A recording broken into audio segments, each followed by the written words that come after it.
So in Utah, a white sheriff's deputy is captured on video looking for a black shoplifting suspect with a lasso. She says that was easier and better than tasing him. Watch this. This is the view from a Grand County Sheriff deputy's body camera on July 10th. It's rolling as Deputy Amanda Edwards pulls up to help Moab police look for a man they claim ran from them. And that is a lasso. It's considered a utility tool used by law enforcement here for stray livestock, and even once in another county helping rescue a man from a flood. How's it going, guys? I'm looking for a gentleman that took off running on us. But on this day, African-American gentleman, Deputy Edwards has other plans. That was my plan, man. I mean, it's better than running, right? As she explains to anyone who asks. You gonna rope him? Might. It's better than running. Yeah. Or taser, right? Yeah, it's less painful. During the recording, Edwards says the man was suspected of stealing sunglasses. Gray shorts, African-American gentleman. They didn't find him, but for about 35 minutes, Deputy Edwards is seen twirling or carrying the rope as she interacts with the public or other members of law enforcement. No, I don't see him. One Grand County deputy is heard raising concerns. That's going to look really bad if you use that. Better than a taser. I've been waiting for this moment for quite some time. While a Utah Highway Patrol trooper had this reaction. I will corner him. Appreciate it. We just need to get him on the run, like run now. I don't take that as joking. Like, to me, it comes back to a matter of professionalism. Grand County Sheriff Stephen White says it was an email from a local journalist that triggered an internal affairs investigation. White says what you see in this video violates department policy. That was not an approved apprehension tool. It was not, it's just, and it shouldn't have been brought out. He told us Edwards was disciplined but would not provide specific details. He said their investigation determined race was not a factor. And then there's no indications of any of that. White says Edwards is a good deputy who made a mistake. I think she's owned up to that mistake. Well, she called it a joke. Do you think that's owning up to it? She's owned up to it. So what does accountability look like? What are they going to say? I'm not like anybody up with it. Rae Duckworth, the operating chair for Black Lives Matter Utah, joins us right now. Rae, glad to have you on the show. So the sheriff says, oh, she's owned up to it. But how the hell do you absolutely violate department policy with a lasso? Well, like they said, that's a utility tactic tool, right? And they use it for animals. So in that instance, in that body cam footage, she compared a black man and approached him as if she would approach a loose cattle or a loose dog or a loose animal running around the town. So if she violated policy by pulling out something that they don't train to apprehend suspects with, well, if I violate a policy, I would be fired for it. So that is what I think about that.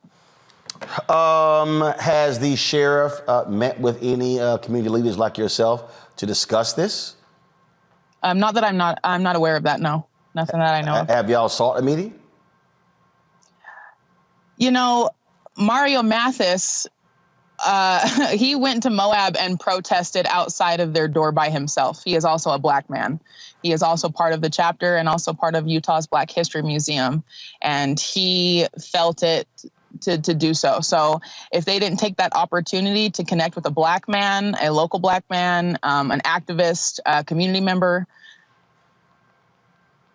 the door was open. The door is always open. What more do y'all want to see done? Ooh, accountability. Just accountability. And I know that's like a tough thing, but it has to be more than her saying she was sorry and it was just a joke. Carolyn Bryant, she was also joking and she's sorry. And we don't have Emmett Till because of her nasty joke and her nasty apology. So it does not equate for me as accountability. It does not. She could absolutely do more. Gotcha. Well, this is certainly unfortunate and just another example of what we have to deal with some of these police officers on police forces all across the country. Absolutely. All right. Rae, we appreciate it. Thanks a lot. Yeah, of course. Thank you. Larry, a Lasso. That's a new one.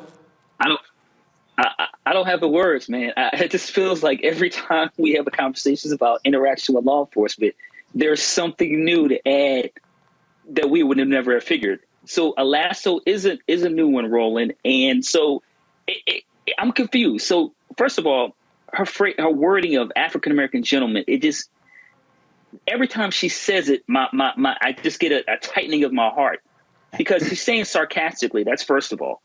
Second of all, when the officer also says, I've been looking forward to using this. So she's been visualizing it. She's been thinking about it.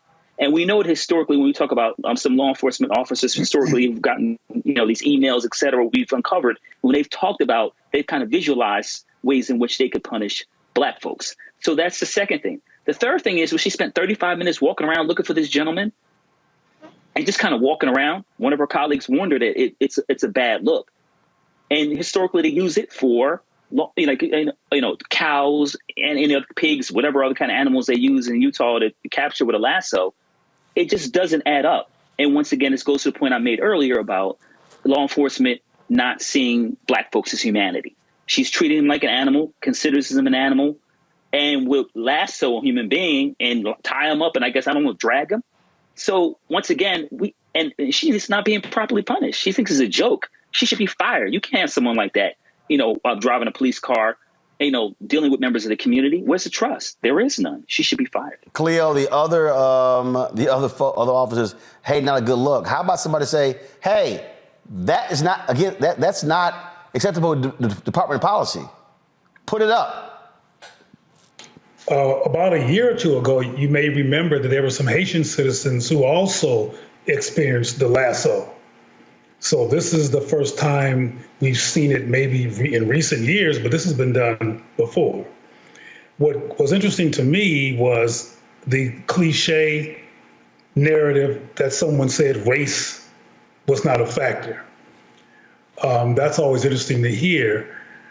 But my concern about this does not really focus on, for example, the casual dismissal that the officer had when people kept telling her this was not a good look. She was like, whatever, the whole time. I always go back to not the redundancy of white mental illness and anti-Black behavior, but how Black people internalize this stuff.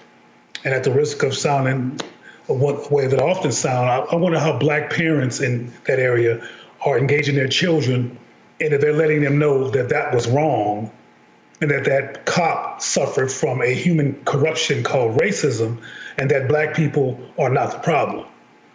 Because that doesn't happen enough. This is story number, 1,000 about a Black man being disrespected or potentially disrespected by the police. That's not a new phenomenon. What I think needs to occur, because this is going to continue to occur, is that Black people need to start talking to their children about self-respect and self-defense. Because white racists are going to do what white racists do. And who knows, there may be a decrease in frequency, but this phenomenon is going to continue. And her casual, dismissive attitude and her inability to even care when people, including a colleague, said, hey, this is not a good look for her to be sold. She has backup in her culture, or else she wouldn't be doing this. And it takes time to get a culture to change, but people could defend themselves right now. And people can talk with their children about this corruption that is in society that has them thinking that something's wrong with them if their parents don't do that work that I'm talking about. That's my concern, because as you know, we've had this story many, many times. But what are we going to do to deflect the traumatic impact on the lives of Black people? Michael. Yeah, lassos are not new. It's something old. And this, reminds me of reading about lynchings in the early 1900s in this country. The sheriff, Stephen White, said that there was no indication that race was an issue. So the question I would ask is, how many times has Sheriff Deputy Amanda Edwards, use the lasso to hunt, to corral or apprehend white suspects? I'm just curious. I would imagine the answer is 0. So, and then you go and you read the story. All this was over some allegedly stolen sunglasses. I'm not condoning stealing, but wait a second. You search for 35 minutes for somebody that allegedly stole some sunglasses and you're going to lasso them? And then she said it's better than tasering them. So you think you're going to have to taser somebody that allegedly stole some sunglasses? So this is, I remember a science fiction movie from like the 1970s, something like The Land That Time Forgot or something like that. And it was these people living in the prehistoric era, okay? When you research Grand County, it's only 1% black. It's 89% white.